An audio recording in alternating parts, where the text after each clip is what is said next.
Retrouvez Business 365 avec Groupe Pasteur Mutualité, assureur engagé en faveur du sport santé.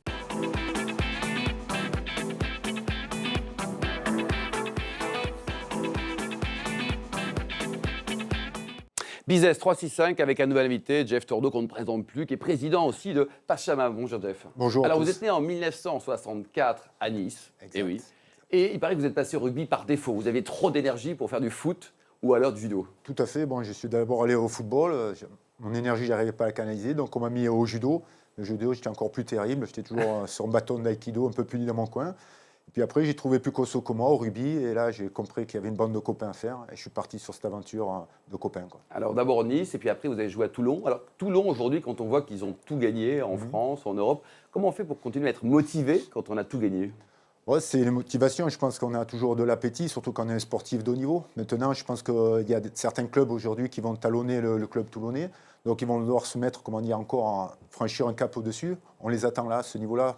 Je pense faire évoluer encore leur jeu, avoir un lien un peu plus avant 3/4 pour se permettre de régner comme ils le font actuellement. Mais ils ont un gros challenge à relever. Vous avez aussi joué et entraîné le club de Bourgoin. Bourgoin, aujourd'hui, en Pro D2. Ça vous fait mal au cœur ou c'est inéluctable ? Non, ça me fait mal au cœur parce que Bourgoin, ça a été un vivier. À un moment, en équipe de France, vous avez la moitié de l'équipe de France qui était issue de Bourgoin. Donc, c'était un club très formateur. Et c'est vrai qu'aujourd'hui, au nom du professionnalisme, ces clubs-là, ils sont rayés de la carte parce que la formation ne paye pas. Aujourd'hui, dans le top 14, on veut des produits finis. Donc, comme on ne fait plus jouer nos jeunes dans le top 14, on va chercher des produits finis à l'étranger pour les rentabiliser avec des ventes de maillots, tout ça. Ce n'est pas quand même les valeurs de notre sport. Les valeurs de notre sport, c'était ce qu'on a connu, des Blanco, des Cella, qui sont issus des petits clubs. Ils n'ont pas fait le top 100, mais ça a été les meilleurs joueurs au monde.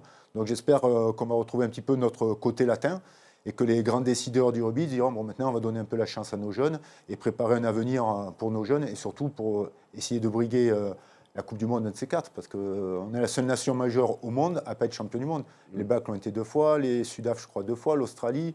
Donc à ce rythme-là, notre les tour... Anglais aussi, quoi, nos amis anglais. Pardon, je les avais oubliés. Mais c'est marrant, ils oublient souvent. Le niveau de la Pro D2, la bonne nouvelle, c'est qu'il est quand même plutôt bon, quoi. Il est très bon, mais moi, la Pro D2, je la mettrai à disposition de nos gamins. C'est-à-dire que nos gamins fassent du turnover dans la Pro D2. Top 14, okay, on est rentré dans l'ère du professionnalisme, des étrangers. Bon, au moins, en Pro D2, on a des champions du monde de moins de 21 ans et ils ne jouent même pas en Fédéral 1. Donc, c'est quand même du gâchis. Autant leur donner la chance. Comme ça, peut-être dans un futur, les clubs du top 14 iront faire un petit peu leur marché dans la Pro D2 en disant tiens, c'est sympa, on peut avoir une équipe de jeunes français sur le terrain.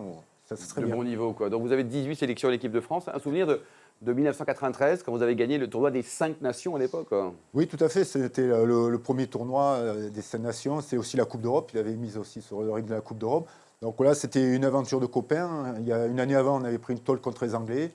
Après, j'avais regroupé tout le 8 de devant chez moi à Nice. Ils étaient venus en stage, sans rien demander à personne. Chacun s'était payé son billet d'avion. Ils étaient venus chez moi. On a répété des mêlées le jour, la nuit. On s'est mis d'accord sur des valeurs, sur des idées. Et puis l'année d'après, on gagne. Donc comme quoi, c'est quand même une affaire d'homme, notre sport. Et c'est tout à son honneur.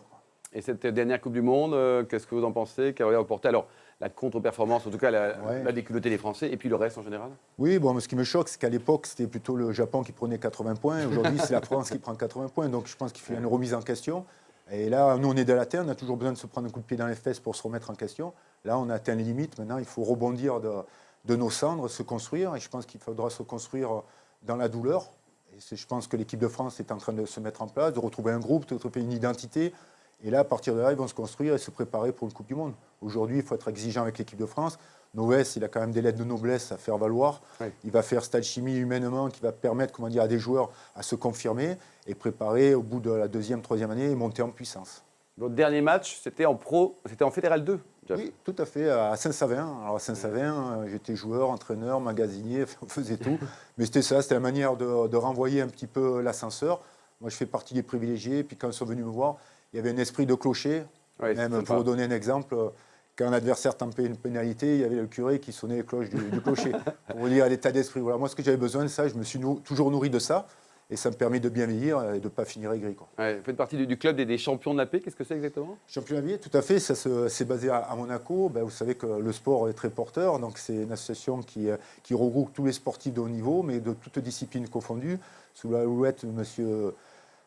Joël Bouzou, qui est président de cette association-là et qui aujourd'hui fait de belles choses dans le monde entier. Donc c'est vrai que nous, on a la chance d'avoir eu un passé glorieux, avoir été privilégié, le mettre au service à des endroits où c'est très difficile. Et ça se passe très bien avec les champions de la paix, parce que chaque année, il y a des manifestations dans la France entière, et maintenant, même plus loin, dans le monde entier. Oui. Alors, on parle un peu de Pachamama. Alors, d'abord, ça veut dire quoi? Et deuxièmement, pourquoi Madagascar?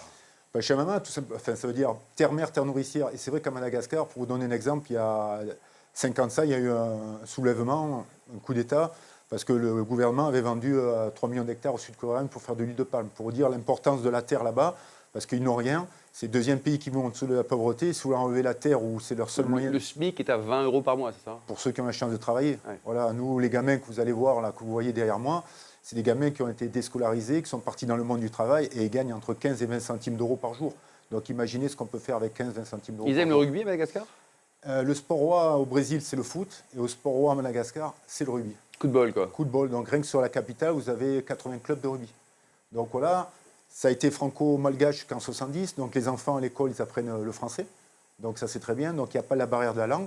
Et ce qui nous a permis, au bout de 10 ans, de monter nos projets sur la capitale et aussi en brousse. Alors justement, donc objectif et actualité Tout à pour fait. Pachamama. L'objectif aujourd'hui, comme vous avez pu le comprendre, notre passeport pour entrer avec une jeunesse en difficulté, c'est le rugby. Ils viennent s'amuser avec nous. Une fois qu'ils s'amusent avec nous, on les oriente vers l'école. Donc la finalité, c'est qu'ils savent lire et écrire. Et une fois qu'ils savent lire et écrire, on les oriente sur un centre de formation des métiers de la terre, tout simplement parce que 85% de la population malgache est agriculteur. Et avec une formation dans les mains, vous pouvez gagner entre 2 et 3 euros. 2-3 euros à Madagascar. C'est beaucoup d'argent encore. Voilà. Il y a aussi une notion de business responsable avec des pâtes de fruits, des huiles essentielles, tout à voire de fait. l'écotourisme. Oui, non, mais tu allé trop loin. Déjà, le premier impact qu'on a eu, c'est chez les filles. J'aime bien en parler parce que c'est très important. Il faut savoir qu'à Madagascar, les mamans sont à 12-13 ans. Donc 40% de filles jouent au rugby. Nous, dans notre centre, par exemple, nos filles, au lieu d'être une mère de famille entre 12-13 ans, elles sont entre 17-18 ans. Elles ont passé 2-3 années de plus à l'école. Elles savent lire et écrire. Donc elles trouvent des petits jobs de substitution pour faire un complément du salaire du mari. Donc ça, c'est magique. Donc la finalité de tout ça, c'est qu'aujourd'hui, on est en brousse aussi, où on travaille avec des gamins. Mais malheureusement, on a une problématique en brousse, c'est que pour leur faire une formation, il faut qu'ils montent sur la capitale. Il faut de l'argent. De l'argent, ils n'en ont pas. Alors justement, vous cherchez donc des partenaires. Si une entreprise est intéressée pour vous soutenir, vous cherchez combien? Est-ce qu'il y a une adresse internet, un site pour prendre enseignement peut-être? Tout à fait. Je pense que ceux qui sont prêts à venir vivre l'aventure, toujours donner les sites internet, tout ça, ils tapent Pachamama, Jeff Tordo, ils tombent sur notre site, ils peuvent rentrer en contact avec nous.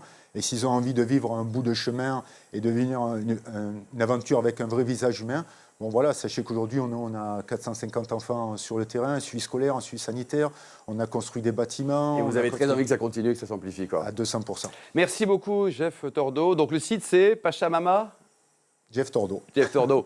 On marque une petite pause, on se retrouve pour les clés de la réussite, une rencontre entre un sportif et une entreprise.